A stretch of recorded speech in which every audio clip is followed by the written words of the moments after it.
Sinan Paşa da hiç öyle masum değil. Raja memandang putrinya Kaya, lalu berkata, tidak seorang pun yang tidak bersalah Atike, kecuali dia. Kimse masum değil Atike.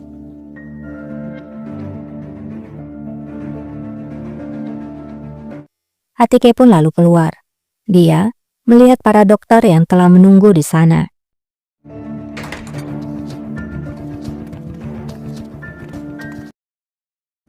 Atike Sultanım. Yusuf lalu menyapa Atike. Atike pun menjadi bertanya, Yusuf Pasa, mengapa para dokter ada di sini? Apakah kakakku sedang sakit? Yusuf menjawab, tidak ada yang perlu dikhawatirkan. Dia hanya terluka karena perang. Mereka di sini untuk hal itu. Atike pun merasa lega, dan Yusuf pun menyuruh para dokter masuk ke dalam ruangan raja. Sultanım. Yusuf berkata lagi, Sultana, aku harap tidak ada masalah saat ketidakhadiran raja. Atike pun menjawab dengan tegas, aku tahu maksudmu adalah valideku. Berhati-hatilah Yusuf Pasa. Kalau terjadi pertengkaran besar antara ibu dan anak, kita semua akan terkena dampaknya. Untuk alasan ini, jangan memprovokasi kakakku untuk melawan ibuku dan Ibrahim. Jangan memperburuk keadaan.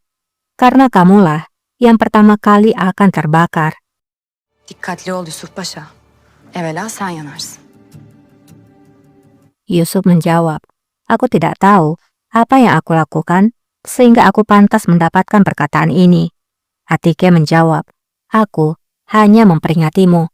Aku tidak ingin ada kematian lagi. Aku tidak sanggup menghadapi satu lagi. Fazla acıya gücüm yok.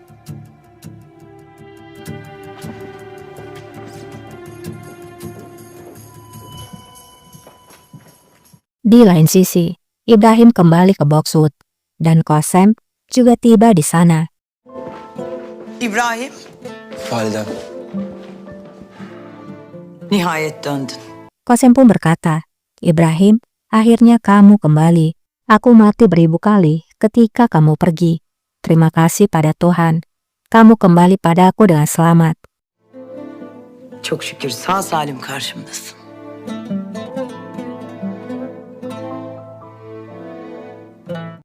Ibrahim lalu melihat Hatun yang bersama dengan Qasem. Qasem pun memperkenalkan Hatun itu. Dia adalah Jarife Hatun.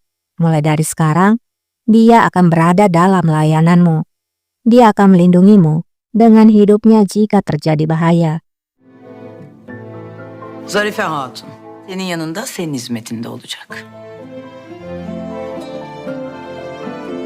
Ibrahim kembali melihat Hatun itu, lalu bertanya, apakah Hatun ini akan melindungiku, Valide?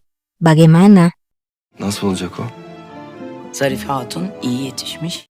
Qasem menjawab, Jarife Hatun, dia terlatih dengan baik. Hatun yang bertalenta. Dia tahu apa yang harus dilakukan.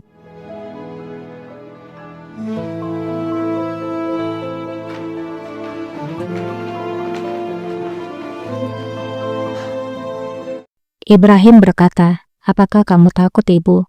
Kalau kakakku akan mengirimkan Agujonya untuk mengeksekusi diriku.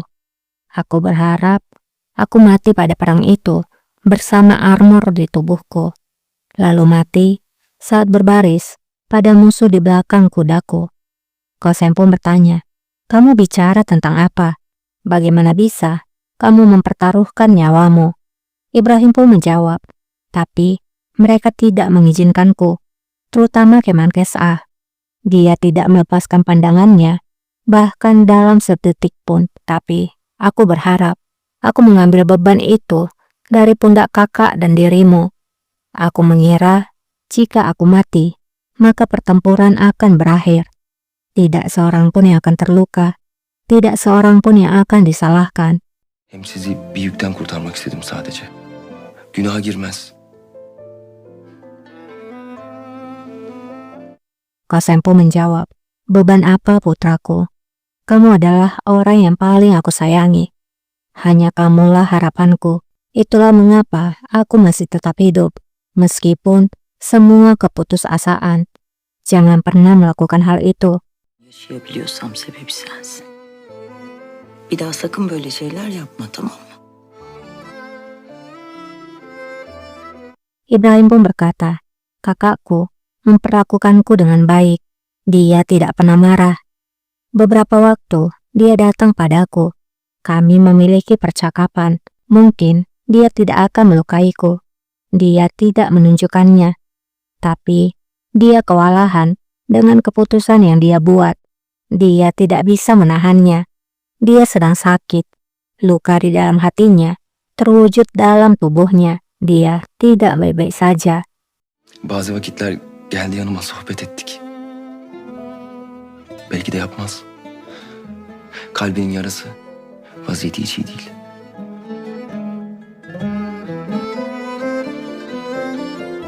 Di ruangan raja, para dokter pun sedang memeriksa raja.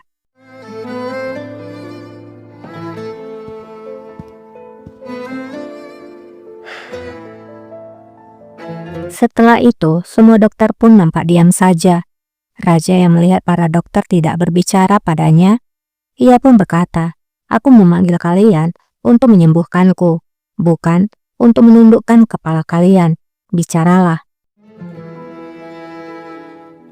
Ben sizi buraya derdime deva olun diye çağırdım. Söyleyin. Dokter tua pun menjawab, "Rajaku, penyakit itu membuat banyak lepuhan di tubuhmu. Itulah mengapa perutmu menggembung." Yasef pun juga berbicara, "Rajaku, kami bisa mengeringkan air dengan sayatan kecil. Tapi itu hanyalah tindakan sementara. Selama infeksinya belum kering, maka akan terjadi lagi." Raja pun menjawab, "Kalau begitu, kamu akan mengeringkannya lagi." Günü kurutacaksınız. Ne usul denediysek olmadı. Dokter tua kembali berkata, "Kami pasti akan melakukan yang terbaik. Namun, itu tidak akan bekerja. Tidak seorang pun yang pernah bertahan dengan penyakit ini." Ne yazık ki kurtulan olmadı. Bir de söyle bari gafil. Raja pun menjawab, "Mengapa kamu tidak mengatakan saja kapan aku mati? Hanya Tuhan saja yang tahu kapan aku mati. Tidak seorang pun yang tahu kapan dan bagaimana kamu akan mati. Yasef, bagaimana menurutmu?"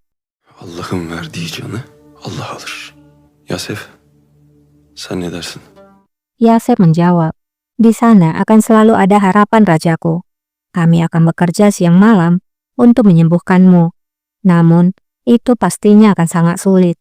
Raja pun menjawab, "Kalau begitu, pergilah, dan jangan kembali sampai kamu menemukan obatnya." Semua dokter pun akhirnya keluar.